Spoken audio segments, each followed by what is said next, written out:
بخاری شریف میں قبیلہ غامدیہ کی اس عورت کا تذکرہ موجود ہے جو خود آئی تھی، کوئی گرفتار کر کے نہیں لایا تھا، از خود آئی۔ احساس پیدا ہو گیا نا گناہ کا۔ یہاں بہت ساری غلطیاں کر کے بھی لوگ جب اپنی بات کرتے ہیں تو کہتے ہیں کبھی یاد تو نہیں کسی کے ساتھ زیادتی کی ہو، یاد تو نہیں کبھی کسی کا، بھئی آپ نے اتنے بڑے ولی ہونے کا دعویٰ کر دیے۔ انسان تو انسان رہتا ہے۔ بڑے بڑے لوگ کہہ گئے کہ یا اللہ اگر انجانے میں بھی بھول گئے ہیں تو ہم سے درگزر فرما، لیکن جب ہم تیار ہی نہیں ماننے کو۔ حضرت انس بن مالک کہتے ہیں وہ خاتون آئی، کوئی پکڑ کے نہیں لایا، کسی 14 دنوں کے ریمانڈ پہ نہیں اسے منوایا گیا، اسے وہ خود بخود آئی، اور کریم محبوب علیہ السلام کے سامنے جب وہ کھڑی ہوئی تو اتنے درد سے میں نے کم لوگ روتے دیکھے ہیں جس درد سے وہ روئی۔ عرض کرنے لگی حضور میں غلطی کر بیٹھی ہوں، مجھ سے زنا ہو گیا، مجھے پاک کر گئے۔ تو محبوب کریم علیہ السلام نے فرمایا تو کیسے ثابت کرے گی تو نے گناہ کیا؟ یعنی مجرم کو ثابت کرنا پڑ رہا ہے کہ میں گناہ گار۔ یہ وہ کمال ہے کہ انسانوں کو احساس ہونے لگے کہ یہاں ہم غلط ہیں۔ جب اعتراف جرم ہوتا ہے، جب بیماری کی تشخیص ہوتی ہے تو پھر اس کا علاج بھی ہو جاتا ہے۔ حضرت انس بن مالک کہتے ہیں وہ عرض کرنے لگی حضور میرے پیٹ میں ناجائز بچہ ہے۔ حضور نے فرمایا جا جب بچہ پیدا ہو تو پھر آنا۔ وہ 8 ماہ کے بعد آئی تو اس کی گود میں پھول سا بچہ تھا۔ حضور نے فرمایا واپس جا، جب روٹی کھانے لگ جائے تو پھر آنا۔ وہ 2 سال 2.25 سال دودھ پلاتی رہی، پھر جب آئی تو بچے کے ہاتھ میں روٹی کا ٹکڑا تھا۔ کریم محبوب صلی اللہ تعالیٰ علیہ وسلم سے آ کے جب اس نے بات کی تو وہ درد سے روئی، کہنے لگی یا رسول اللہ 3 سال ہونے کو ہیں، میں نے گناہ کیا ہے، میں ساری رات سو نہیں پاتی۔ حضور تڑپتی، اگر اس حال میں مر گئی تو اپنے رب کو کیا منہ دکھاؤں گا، مجھے پاک کر دے، میرے حال پہ رحم فرمائے۔ محبوب کریم صلی اللہ علیہ وسلم نے بچہ ایک صحابی کو دیا، فرمایا بچوں کی طرح پالنا، اور کہا اسے لے جاؤ، پتھر مار مار کے اسے سنسار کر دو۔ صحابہ کہتے ہیں اسے پتھر لگ رہے تھے اور حضور بے چینی کے ساتھ ٹہل رہے۔ آ کے خبر دی حضور وہ تو وصال کر گئی، انتقال ہو گیا۔ فرمایا یہاں تک تو بات اس کی تھی۔ حضرت انس بن مالک کہتے ہیں اب محبوب کریم نے صحابیات سے فرمایا اسے غسل دو، کفن پہناؤ، جنازہ تیار ہو جائے تو مجھے خبر کرنا۔ حضرت انس بن مالک کہتے ہیں غسل ہوا، کفن ہوا، جنازہ تیار ہوا تو حیران ہم تب ہوئے جب میرے محبوب نے فرمایا صفے بناؤ، میں خود جنازہ پڑھاؤں گا، میں خود جنازہ پڑھاؤں۔ اور سرکار نے جنازہ پڑھایا تو ایک شخص کی زبان سے نکلا حضور اس ملعون کا معاذ اللہ جنازہ جس نے ناجائز بچہ جنا، اس کے لیے آپ دعا کر رہے ہیں، جنازہ پڑھا۔ حضور فرمانے لگے خاموش ہو جاؤ، تم نے گناہ دیکھا ہے، اس کا احساس نہیں دیکھا، تم نے غلطی دیکھی ہے لیکن اس کی توبہ کا انداز نہیں دیکھا۔ اور صاحب کنز العمال نے یہ لفظ نقل کیے ہیں کہ کریم محبوب فرمانے لگے اس نے تو ایسی شاندار توبہ کی ہے کہ اگر میں اپنی ساری امت میں بانٹ دوں تو اللہ سب کی مغفرت فرما دے گا۔ احساس جب پیدا ہو جاتا ہے نا اپنے دل کے اندر کہ یہاں میں غلط ہوں، ان العبد اذا اعترف ثم تاب تاب اللہ علیہ او کما قال نبی صلی اللہ علیہ وسلم، رواہ مشکات۔ حضور نے فرمایا جب کوئی بندہ کہتا ہے نا اللہ میں بھول گیا تھا، اور پھر وہ توبہ کرتا ہے تو رب اس کی توبہ کو فوراً ہی قبول فرما لیتا ہے۔ حضرت عبداللہ بن حذافہ جہاد کر رہے تھے، روم کے عیسائیوں نے گرفتار کر لیا، 1000 آدمی نے مل کے پکڑا، گرفتار نہیں ہوتے تھے صحابی، 1000 آدمی نے گھیرا ڈالا، گرفتار کر کے لے گئے۔ اور جب بادشاہ کے سامنے گئے تو وزیر کہنے لگا بادشاہ بندہ بڑے کام کا ہے، اگر ہمارے قابو آ گیا تو فائدہ دے گا، صحابی ہیں حضرت عبداللہ بن حذافہ، حضرت فاروق اعظم کا زمانہ ہے، اگر قابو آ گیا تو فائدہ دے گا۔ بادشاہ کہنے لگا کیوں، کیا خوبی ہے؟ کہنے لگے ہم 1000 آدمی تھے، یہ اکیلا قابو نہیں آ رہا، تو 1000 آدمی تھے، اگر ہماری فوج میں شامل ہو گیا تو بہت بڑا جرنیل ملے گا۔ بادشاہ کہنے لگا کوئی مسئلہ نہیں، 2-3 چیزیں ہوتی ہیں بندے کو خریدنے کے لیے، خرید لیتے۔ بادشاہ کہنے لگا عبداللہ جتنی دولت تجھے چاہیے میں تجھے دے دیتا ہوں، میرے لشکر میں آ جا، معاذ اللہ اسلام چھوڑ دے۔ حضرت عبداللہ بن حذافہ کیا فرماتے ہیں بڑا تو بیوقوف ہے، میں نے دولت کمانی ہوتی تو مدینے میں بیٹھ کے تجارت کرتا، میں دولت کمانے نہیں نکلا، میں تو رسول اللہ کی رضا کمانے کے لیے نکلا ہوا ہوں۔ دولت کمانی ہوتی تو کسی مارکیٹ میں ہوتا، میدان میں آنا تھا۔ شہادت ہے مطلوب مقصود مومن، نہ مال غنیمت نہ کشور کشائی۔ یہ دولت تو لوٹی ہے رسول اللہ کے دروازے کی، جو تو پیچھے پیچھے پھرتی ہے نبی پاک کے غلاموں۔ یہ کمانی ہوتی تو میں کسی مارکیٹ میں ہوتا، میدان میں تھوڑا ہوتا۔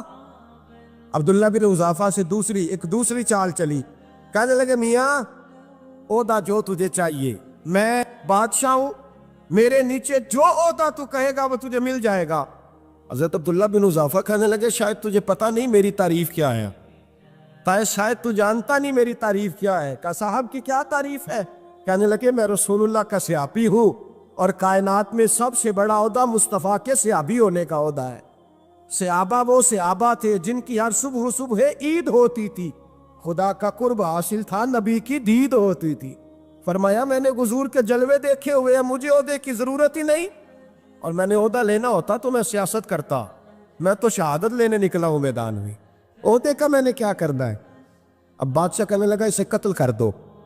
وزیر کہنے لگا نہیں، ایک بات اور ہے، مجھے ایک چال اور چلنے دو۔ کہا وہ کیا؟ کہنے لگے میری بیٹی بڑی خوبصورت ہے، مجھے موقع دو اپنی بیٹی کو سجا بنا کے، وہ جوان جس کی جوانی اتنی بڑی ہے کہ 1000 آدمی مقابلے میں کھڑا نہیں ہوتا، اس جوان کے کمرے میں رات کی تنہائی میں بنا سوار کے بی بی کو بھیجا۔ وہ بی بی کہتی ہے میں ساری رات بن سور کے اس صحابی کے کمرے میں بیٹھی رہی، لیکن یہ کیا شخص تھا، ساری رات ہی مصلے پہ بیٹھا رہا، ساری رات ہی، کچھ دیر تھک جاتا تو یہ کریم رسول پہ درود پڑھنا شروع کر دیتا۔ بی بی کہتی ہے سحری ہو گئی تو میں نے چھو کے دیکھا کہ انسان ہے کہ جن ہے، یہ بندہ ہے کہ فرشتہ ہے، چھو کے دیکھا۔ کہنے لگے پیچھے ہٹ جا۔ میں نے کہا میں نے تو سنا تھا تو 1000 کے مقابلے میں ہے، اور تو اتنا بے حس ہے کہ بنی صبری دلہن بیٹھی ہے، تو نے نظر نہیں کی؟ عبداللہ بن حذافہ، بی بی کہتی ہے نظر پھر نہیں اٹھائی، نظر پھر جھکی ہوئی ہے۔ کہنے لگے بی بی میں مجبور ہوں، اب میرے اوپر کوئی حسن نہیں چلتا، میں نے جلوائے بدوہا کا دیدار کیا ہوا ہے، اب میری نگاہوں میں جچتا نہیں کوئی، اس لیے کہ جیسے میرے سرکار ہے ایسا نہیں کوئی، کبھی بھی اب نہیں کسی کا میرے اوپر جادو چلتا۔ میں نے مصطفیٰ کو اور کہا ذرا پیچھے ہٹ کے بیٹھ، مجھے میرے رسول نے غیر محرم سے بچنے کا حکم دیا ہے، ذرا پیچھے ہٹ کے بیٹھ۔ سحری کا وقت تھا تو بی بی کہتی ہے اس نوجوان کے جملے میرا سینہ چیر گئے، کلیجہ پھٹ گیا، چیخ نکلی، میں کفر کے عالم میں روئی۔ میں نے کہا مجھے بتا تو صحیح، آخر یہ جذبہ کہاں سے ملتا ہے؟ آخر یہ روشنی تو میں نے دیکھی نہیں، کہاں سے آتی ہے؟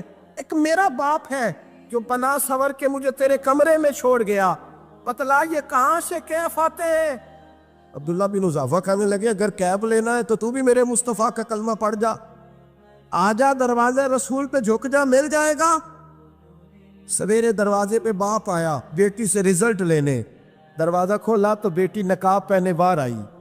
باپ کہنے لگا کیا بلا؟ کہنے لگی پیچھے ہٹا، تو غیر محرم ہے، کافر ہے، میں مسلمان ہوں۔ اس نے کہا کیا ہوا؟ کہنے لگی تیرے جیسے کو باپ کہوں، تیرے جیسے کو جو مجھے استعمال کر رہا تھا، میں تجھے باپ نہیں مانتی، میں اب رسول والی ہو گئی، میں حضرت فاطمہ کی کنیزہ ہو گئی، میں اب نبی کریم کی خادمہ ہوں، خبردار میرے قریب نہ آنا۔ یہ داؤ بھی ناکام ہوا۔ اب حضرت عبداللہ بن حذافہ کے سامنے موت کھڑی کی، ایک کڑا میں تیل گرم کیا، کہنے لگے تجھے اس میں جلایا جائے گا۔ حضرت عبداللہ بن حذافہ رضی اللہ تعالیٰ عنہ جب جلنے کے قریب ہوئے تو رونے لگے۔ روم کا بادشاہ کہنے لگا شاید ڈر گیا ہے، کہنے لگے اب سمجھ آئی ہے، اب تجھے پتہ چلا ہے، چلا جا۔ حضرت عبداللہ بن حذافہ کہنے لگے تو کافر ہے، تیری کافروں والی سوچ ہے، اس لیے نہیں رویا کہ موت سے ڈر گیا ہوں، میں تو اس لیے رویا ہوں کہ ایک جان ہے وہ نبی پاک پہ قربان ہو رہی ہے، کاش رب مجھے 1000 جان دیتا، میں ساری مصطفیٰ پہ قربان کر دیتا۔ ایک سنار نے گلی میں یتیم چھوٹے سے بچے کو گھومتے دیکھا تو سنار بے اولاد تھا، بچے کو اٹھا کے گھر لے آیا، 18 سال اس بچے کی پرورش کی، اس کو پالا پوسا، جوان کیا۔ سنار کے پاس وہ دکان پہ چلا جاتا، وہ کئی دفعہ دکان پہ رہتا، کئی دفعہ گھر میں رہتا۔ ایک دفعہ وہ دکان پہ تھا، بچہ گھر تھا، 18 سال کا جوان، اس کی بیوی اکیلی تھی۔ وہ جس نے ماں بن کے پالا تھا اس نے اسی پہ حملہ کر دیا، اس کا بازو بری نیت سے تھاما۔ بیوی چیخی، تھوڑی دیر گزری تو وہ نوجوان پیروں میں بیٹھ گیا، کہنے لگا اماں پتہ نہیں مجھے کیا ہوا۔ شام کو سنار آیا، بیوی چیخنے لگی، چلانے لگی، کہنے لگی آج عجیب بات ہوئی، جس کو میں نے جگر کا خون دے دے کے پالا اسی نے گندی نظر ڈالی۔ سنار محو حیرت ہے، بیوی کا خیال تھا کہ لات اٹھائے گا، ڈنڈا اٹھائے گا، نوجوان کو مارے گا، لیکن وہ رونے لگ گیا۔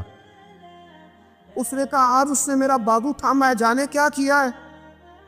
پریشان ہونے لگ گیا، سجدے میں گر گیا، کہا تو بتاتا کیوں نہیں؟ تو وہ سنار کہنے لگا اس کی غلطی نہیں، 18 سال کے بعد آج مجھ پر بھی شیطان سوار ہوا تھا۔ ایک عورت آئی تھی، وہ اپنے بازوؤں میں چوڑیاں پہننا چاہتی تھی تو میں نے بھی گندی نظر سے ہاتھ ڈالا تھا، رب کریم نے مجھے فوراً اس کی سزا دی۔ جن کے گھروں میں بیٹیاں ہوتی ہیں ان کی نظریں گندی نہیں ہوتی، جو بیٹیوں کے باپ ہوتے ہیں، جو بہنوں کے بھائی ہوتے ہیں، ان کی نظریں گندی۔ اور اگر تو ٹیلی فون کرتا ہے، تو کسی عورت کے ساتھ تعلق رکھتا ہے تو یہ بات لکھ لے، امام فخر الدین رازی 1، علامہ اسماعیل حقی 2، ملا جلال الدین رومی 3، امام خازن 4، امام جلال الدین سیوطی 5 حدیث کے استاد اور محدث لکھتے ہیں کہ اگر تو کسی پر گندی نظر ڈالے گا تو تیرا گھر بچ سکتا، یاد رکھ نہیں بچے، اس لیے کہ تیری نظر ہے، کسی کی بیٹی کو بیٹی سمجھ تاکہ تیری بچی کا پردہ قائم رہے، کسی کی بہن کو، یہ کیا بات ہوئی کہ تو جتنا مرضی گند معاشرے میں پھیلاتا رہے تیرا گھر بچا رہے، یہ کیسے ہو سکتا ہے؟ فَإِنَّ لَهُ مَعِيشَةً ضَنْكَ، اللہ فرماتے ہیں زندگی تنگ ہو جائے گی تیرے لیے مشکل، تو ڈھونڈتا پھرے گا کہ میں مرنے کو جگہ تلاش کروں۔ سچی توبہ کرے، کھری توبہ۔ یہ گناہ انسان کو مجبور کر دیتے۔ حضرت عبداللہ بن مبارک رحمۃ اللہ تعالیٰ علیہ، ان کے سینکڑوں شاگرد تھے، ایک شاگرد کے انتقال کا وقت آیا تو گھر گئے ملنے۔ آپ کہتے ہیں میں نے زور لگا لیا پر اس کی زبان پر کلمہ جاری نہیں ہوا۔ میں اسے کہتا کلمہ پڑھ پر اس کی زبان پر جاری۔ اللہ اکبر، بہت بڑی نعمت ہے، دعا فرمائیں اللہ ایمان کی موت عطا فرما، ایمان کی موت دے اللہ کریم، ایمان کی موت دے۔ ایسے بھی لوگ دیکھیں ہیں، مسجد نبوی ہے، رسول اللہ کا شہر ہے، سر سجدے میں ہے، روح پرواز کر گئی، روح پر کتنا نصیبوں والا ہے، کتنا نصیبوں والا کہ مسجد نبی میں سر سجدے میں رکھا ہے، اور اللہ تبارک و تعالیٰ نے محبوب کے قدموں میں موت عطا فرمائی۔ تو حضرت عبداللہ بن مبارک کہتے ہیں میں نے اس کو کہا کلمہ پڑھ تو اس کی زبان پہ جاری نہیں ہوتا، میں بار بار کہتا تو وہ منت کرتا، کہتا حضور میں کوشش کرتا ہوں جاری نہیں ہوتا۔ فرماتے میں پریشان ہو کے اٹھا، ابھی میں دروازے پہ پہنچا تھا اس نے چیخ ماری اور روح پرواز کر گئی۔ بچے رونے لگے، بیوی رونے لگی، تو میں نے اس کی بیوی سے کہا کہ یہ جرم کیا کرتا، اتنا بڑا پاپی پہ کلمہ جاری نہیں ہوا۔ اس کی زوجہ کہنے لگی حضرت جی 2 گناہ تھے اس کے، ایک تو یہ شراب کا عادی تھا، روکتی تھی باز نہیں آتا تھا، اور دوسری بات یہ کہ یہ اپنی اماں کا نافرمان تھا، وہ 2 گلیاں چھوڑ کے رہتی ہے، یہ کبھی ملنے نہیں گیا تھا، اس بوڑھی کا کلیجہ اس کی طرف سے بڑی تکلیف میں تھا۔ حضرت عبداللہ بن مبارک کہنے لگے جا تو بھی دعا کر، اس کی ماں کو بھی کہہ دعا کرے کہ یہاں تو یہ کلمہ نہیں اسے نصیب ہوا، اللہ کرے اللہ آخرت کی منزلیں اس کی بہتر فرما دے۔ حضور صلی اللہ علیہ وسلم کے پاس ایک مہمان آ گئے رات کے وقت میں، جب وہ آئے تو حضور نے پوچھا کھانا کھانا ہے؟ تم نے کہا کھانا ہے۔ جھوٹ اور بھوک کو جمع کرنا منع ہے، کہا جی کھانا ہے۔ تو حضور صلی اللہ علیہ وسلم نے فرمایا ازواج مطہرات کے گھروں میں پتہ کرو کچھ ہے۔ حضرت ام سلمہ کے گھر میں پتہ کیا تو کہا یا رسول اللہ 4 دن سے روٹی نہیں پکی۔ حضرت زینب سے پوچھا تو کہا حضور کئی دن سے چولہا ہی نہیں جلایا۔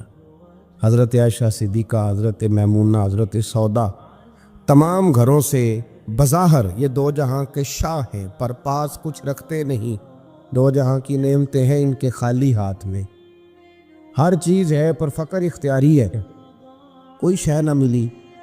نبی پاک صلی اللہ علیہ وسلم نے مسجد میں اعلان کیا، فرمایا کون ہے جو میرے مہمان کو روٹی کھلائے؟ ان لفظوں کا حسن کوئی حسن والا ہی سمجھ سکتا ہے۔ فرمایا کون ہے جو میرے مہمان کو کھانا کھلائے؟ تو ایک صحابی لے گئے اور اٹھے، وہ صحابی جو صحابہ میں غریب تھے، ایک انصاری جو غریب آدمی تھے، بہت زیادہ امیر آدمی اللہ کی راہ میں خرچ نہیں کر پاتا، اس کے لیے مشکل ہو جاتا ہے۔ اس کے لیے بہت امیر آدمی جو ہوتا ہے نا، وہ جتنا زیادہ امیر ہوتا ہے نا، اتنی دیوار اس کے گرد کھڑی ہو جاتی ہے پیسوں کی، مشکل ہو جاتا ہے اس کے لیے۔ غریب آدمی کھڑے ہوئے، اگرچہ میرے محبوب کے غلاموں میں جو بڑے امیر تھے وہ بھی خرچ کرنے میں بڑے آگے تھے، حضرت عثمان غنی رضی اللہ تعالیٰ عنہ، حضرت عبد الرحمن ابن عوف، حضرت ابو بکر صدیق رضی اللہ۔ لیکن یہ غریب آدمی کا حضور میں لے جاؤں گا، میں لے کے جاؤں، اور یہ بخاری مسلم ہے، حضور نے فرمایا لے جاؤ۔ وہ اب سے آپ بھی گھر لے گئے اور بیوی سے مشورہ کیا، بات پہ غور کرنا، ہر چیز کی بھوک دیکھی جا سکتی ہے، بچوں کی نہیں دیکھی جا سکتی۔ وہ انصاری حضور کے مہمان کو گھر لے گئے، جا کے بیوی سے مشورہ کیا، کہا بھلی مانس گھر میں کچھ ہے؟ تو اس نے کہا تھوڑا سا بچوں کے لیے کھانا رکھا ہے، بچوں کے لیے۔ بچے تو بزدل کر دیتے ہیں، بچے تو آدمی کو بزدل کر دیتے ہیں، بچے تو مار دیتے ہیں، کلیجہ پھٹ جاتا ہے بچہ بھوکا ہو تو، نیند نہیں آتی۔ اب صحابی اپنی بیوی سے کیا کہتے ہیں؟ کہتے ہیں بچوں کو بہلا کے سلا دے، اور رسول اللہ کے لیے نہیں، رسول اللہ کے مہمان کے لیے، بھائی نبی پاک کے لیے نہیں، حضور کے تجھ سے در در سے سگ اور سگ سے ہے مجھ کو نسبت، میری گردن میں بھی ہے دور کا پٹکا تیرا، تجھ سے در در سے سگ سگ سے ہے مجھ کو نسبت۔ لمبی بات ہے کہ بچوں کو سلا دو۔ بی بی نے بچوں کو سلا دیا تو میاں بیوی کا مشورہ ہوا کہ مہمان کے ساتھ بیٹھ کے روٹی کھانا بھی سنت ہے۔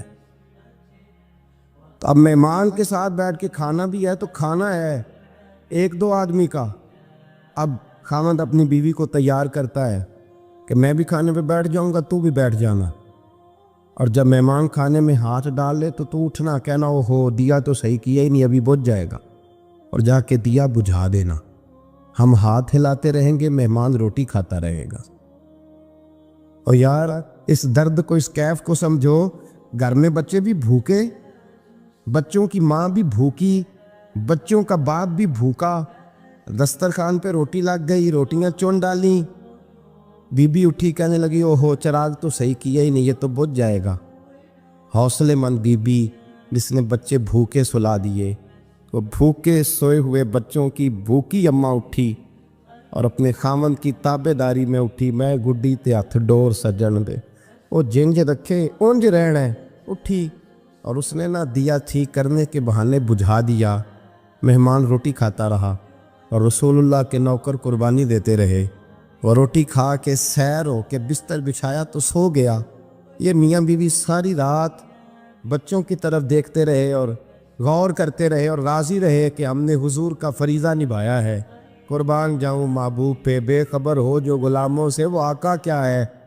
وہ صحابہ وہ اگر قربانیاں دیتے تھے تو جو اعزاز ملتا تھا وہ بھی بڑا شان والا ہے۔ صحابی کہتے ہیں میں فجر کی نماز پڑھنے مسجد آیا، پہلا قدم رکھا تو میرے کریم بولے، حضور نے فرمایا رات جو تو نے اور تیری بیوی نے عمل کیا ہے خدا کو بھی بڑا پسند آیا ہے، محمد مصطفیٰ کو بھی بڑا پسند ہے۔ اور پھر ایک لفظ اور ہے حدیث میں، ایک روایت میں کچھ جملے اور بھی ہیں۔ حضور نے فرمایا جب تو اور تیری بیوی رات مہمان کے ساتھ احسار کر رہے تھے نا، تو عرش کا مالک تمہیں مسکرا کے دیکھ رہا تھا، رب تمہیں دیکھ کے مسکرا رہا تھا، رب تمہیں دیکھ کے مسکرا، تر بامنی پہ شیخ ہماری نہ جائیے، ہم دامن نچوڑ دیں تو فرشتے وضو کریں، پر میں وہ مسکرا رہا تھا کہ میرے بندے میرے رسول کی رضا کے لیے کیا کر رہے ہیں۔ اور صاحب دیکھو، نبی پاک کے لیے نہیں، خاندان کے لیے نہیں، خاندان نبوت کے لیے نہیں، حضور کے نہ سمجھے یار، اس پہلو کو سمجھے۔ نبی پاک کے بریلی کے امام بول پڑے، فرمانے لگے تجھ سے در سے سگ سے ہے مجھ کو نسبت، تجھ سے در سے سگ کتے کو کہتے ہیں فارسی میں۔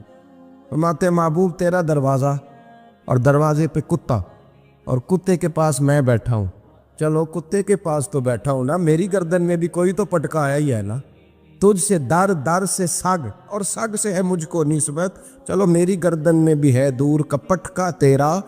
قرآن مجید بول اٹھا، رب کریم نے فرمایا حبیب یہ تیرے غلام وہ ہیں کہ وَيُكْسِرُونَ عَلَىٰ أَنفُسِهِمْ وَلَوْ كَانَ بِهِمْ خَصَاصَةٌ، فرمایا ان کا حال یہ ہے کہ جس چیز کی شدید حاجت ہوتی ہے وہ بھی اپنے بھائیوں پہ قربان کر دیتے، وہ دے دیتے ہیں تیرے نام پہ، جب مکے والے مدینے آئے انصار مدینہ تو میرے مصطفیٰ کریم نے فرمایا نہ تمہاری نسلیں ایک ہیں نہ قبیلے ایک ہیں، لیکن تمہارا نبی ایک ہے، تمہارا رسول ایک، خدا ایک، کتاب ایک، تمہارا میری وجہ سے رشتہ ہے۔ چلو اپنے بھائیوں کے ساتھ احسار کرو، چلو احسار کرو۔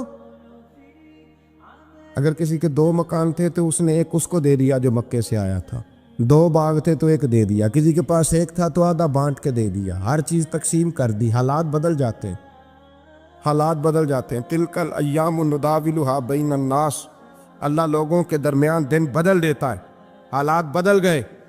بڑا مال غنیمت آیا، بنو نذیر کا علاقہ فتح ہوا تو میرے رسول پاک صلی اللہ تعالیٰ علیہ وسلم نے انصار مدینہ کو اکٹھا کیا، فرمایا بھئی مال اب بڑا آ گیا ہے۔ 2 باتیں یہاں تو اس طرح کرتے ہیں کہ میں ان کو کہتا ہوں جو مکے سے آئے تھے کہ جتنی تمہاری جائیدادیں باغ انہوں نے لیے ہیں واپس کر دیتے ہیں تمہیں، اور جو مال آیا ہے وہ بھی تم میں سے آدھا آدھا دونوں کے درمیان بانٹ دیتے ہیں، یا جیسے تمہارا دل چاہے تمہارے مال بھی واپس کرتے ہیں، اور جو وہاں سے مال آیا وہ تمہارے بیچ بانٹ دیتے ہیں، یا اگر تم کہو تو یہ مال ان کو دے دیتے ہیں مہاجرین کو، تمہیں تمہارے مال واپس مل جاتے۔ حضور نے پوچھا انصار مدینہ سے، حضرت سعد بن معاذ، سعد بن عبادہ تڑپ کے کھڑے ہوئے، عرض کی محبوبہ میں تو ابو بکر کو جانتا ہی نہیں تھا، حضور مجھے کیا پتا عمر کون ہے، میں کیا جانوں عثمان غنی مولا علی کی عظمتوں کو، محبوبہ میں نے تو تجھے ان کی طرف مسکرا کے دیکھتے ہوئے دیکھا ہے، تیرا جلوہ دیکھا ہے، تجھ سے در در سے ساگ ساگ سے ہے مجھ کو نسبت، یا رسول اللہ صلی اللہ علیہ وسلم ہم سے مشورہ نہ کریں، آپ اس طرح کریں جو جائیدادیں ہم نے انہیں دی ہیں وہ بھی ان کے پاس رہنے دیں، اور جو مال آیا ہے وہ بھی ان میں تقسیم کر دیں، اس لیے کہ ہمیں تو بس اتنا پتہ ہے کہ یہ آپ کے غلام ہیں، آپ کے نوکر ہیں، ہمیں اس سے زیادہ کسی چیز کے کوئی غرض، بس آپ کے غلام ہیں، بات ختم ہو گئی۔ حضور خاموش ہو گئے۔ صحابہ کہتے ہیں دیر کے بعد ہم نے کہا فیصلہ ہونا چاہیے، فیصلہ پتہ کیا ہوا؟ حضور نے ہاتھ اٹھائے، کہا اے اللہ میرے مدینے والوں پہ رحم فرما، اے اللہ میرے انصار پہ رحم فرما، اللہ ان کے جذبے قبول فرما۔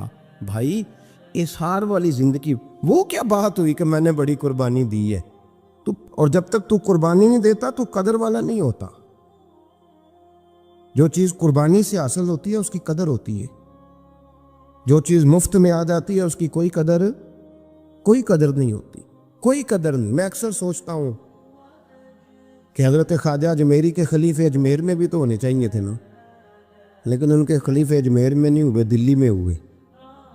تو میں سوچتا ہوں دلی والوں کے خلیفے دلی میں ہونے چاہیے، لیکن دلی میں نہیں ہوئے، پاک پتن میں ہوئے، تو پاک پتن والوں کے یہاں ہو جاتے، اس لیے کہ قربانی جو دیتا ہے نا، جو دور سے چل کے آتا ہے وہ قربانی کرتا ہے، قربانی دیتا ہے، اس کو قدر زیادہ ہوتی ہے۔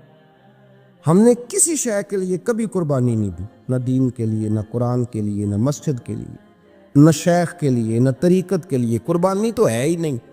تو جو شے مفت ملتی ہے اس کا نہ مزہ آتا ہے نہ قدر ہوتی ہے۔ جو چیز قربانی کر کے لیتے ہو نا، قربانی کر کے، اس کی قدر ہوتی ہے۔ کسی لیے کہا تھا کسی درویش نے، اس نے کہا تھا قدر نبیدہ ایک کی جانن دنیا دار کمینے، قدر نبیدہ جانن والے سو گئے وچ مدینے۔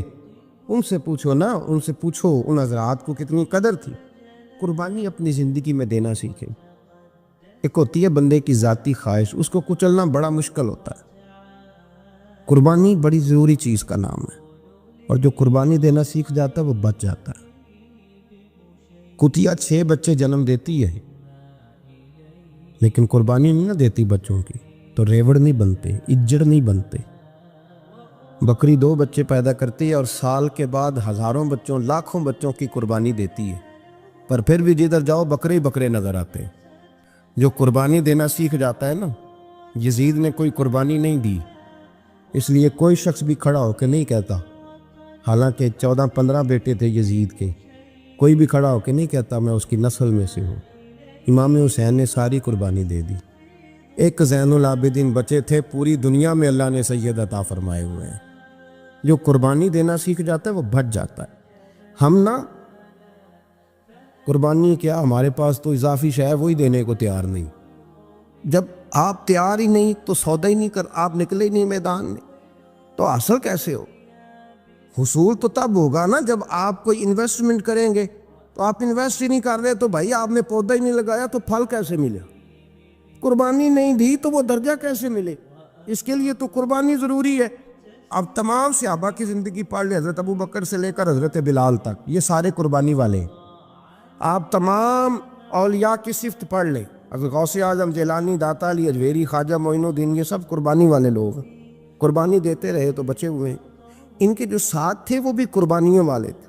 قربانی حصہ ہے طریقت کا، قربانی ضروری ہے. اور ہمارے صوفیاء تو کہتے ہیں جس شخص نے تصوف میں آ کے قربانی نہیں دی.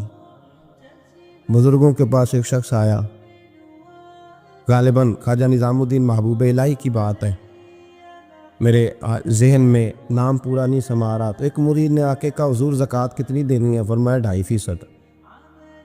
تھوڑی دیر کے بعد حضرت نصیر الدین چراغ دہلوی آ گئے، کہا حضور اللہ کے راستے میں کتنے دینے ہیں؟ فرمایا 50%. ایک ساتھی قریب بیٹھا تھا، اس نے کہا پہلے کے لیے 2.5% کا فتویٰ تھا، اس کو کہہ دیا آدھے دے دے.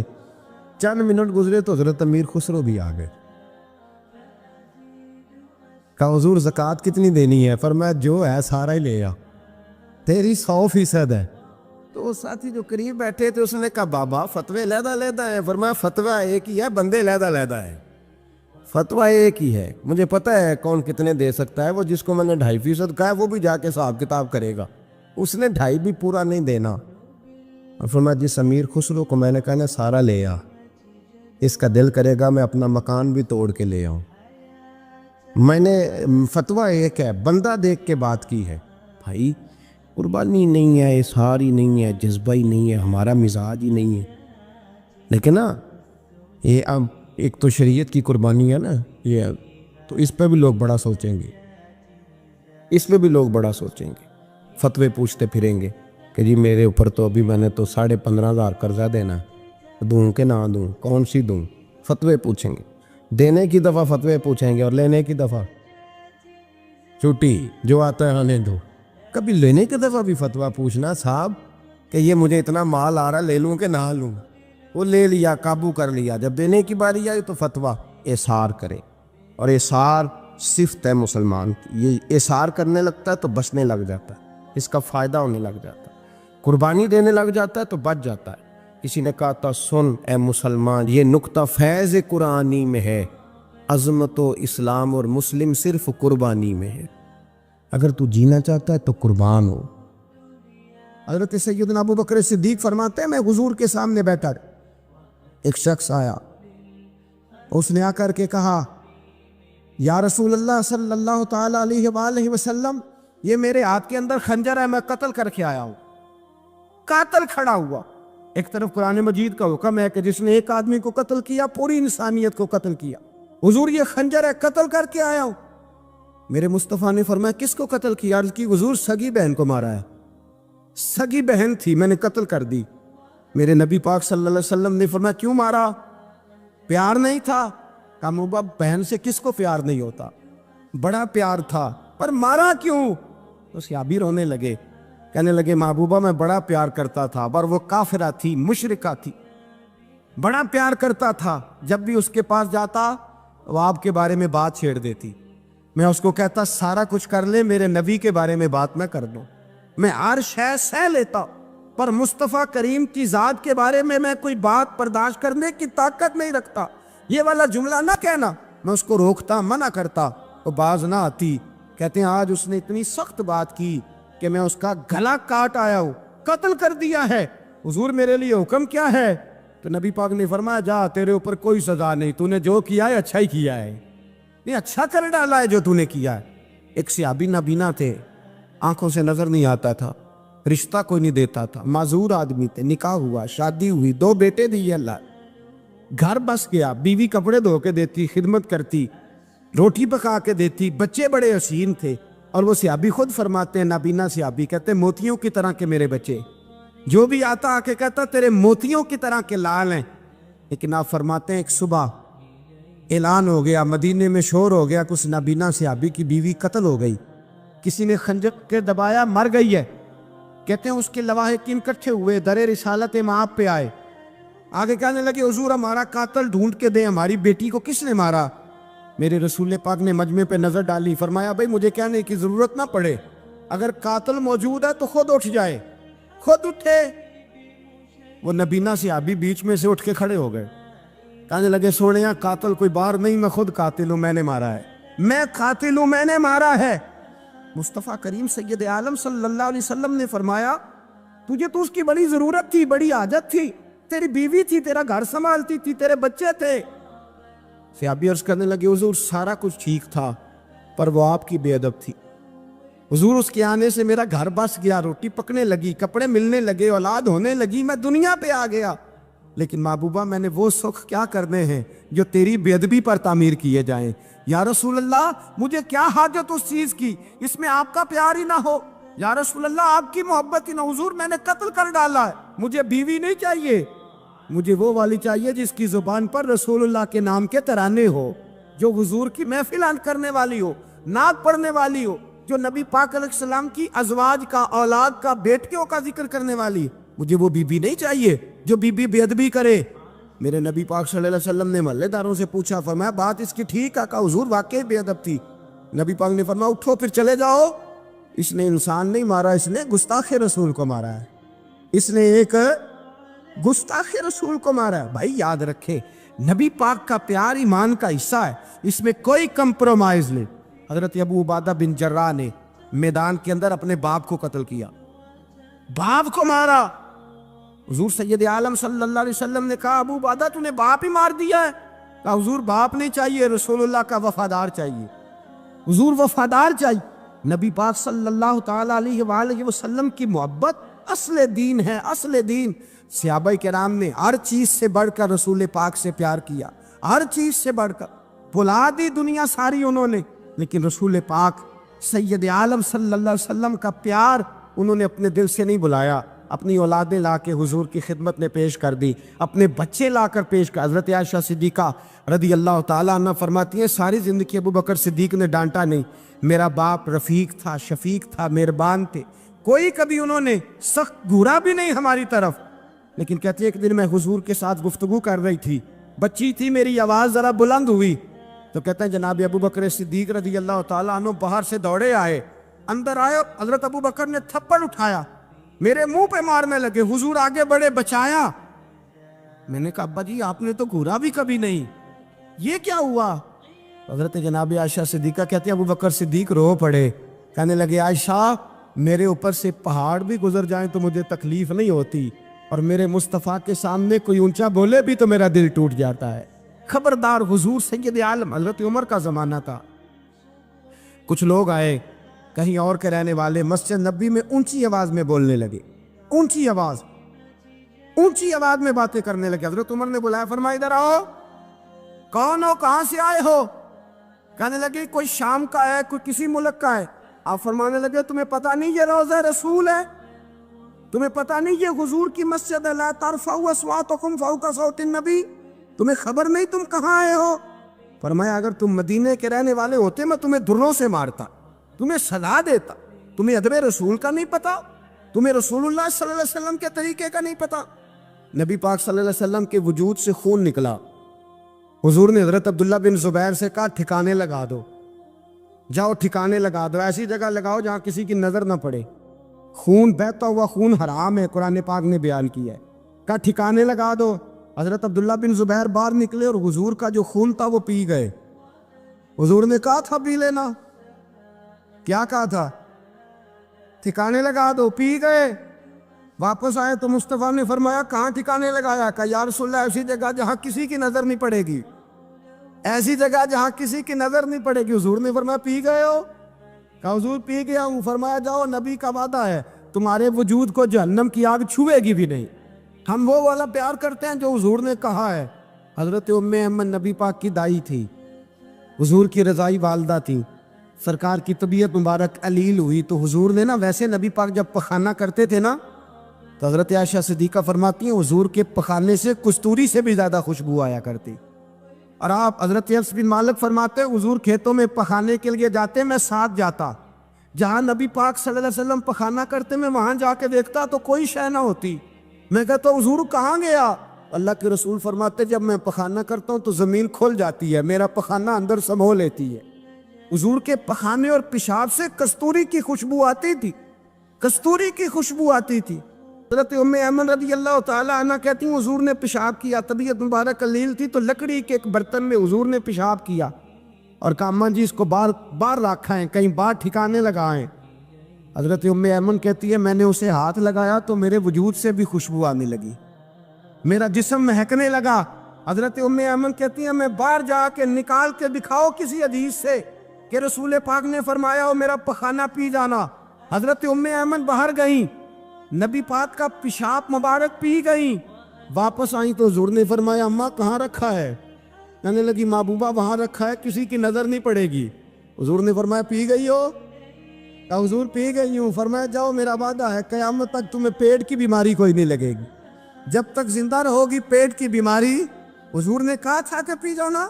بھائی یاد رکھیں رسول اللہ صلی اللہ علیہ وسلم کے صحابہ جو حضور کی تعظیم کرتے ہیں تو اس کا حکم نہیں دیا نبی پاک، لیکن وہ جانتے جب تعظیم کی باری آئے تو جو بھی کام تعظیم کا ہوگا، جو کام بھی عزت کا ہوگا وہ عزت دی جائے گی۔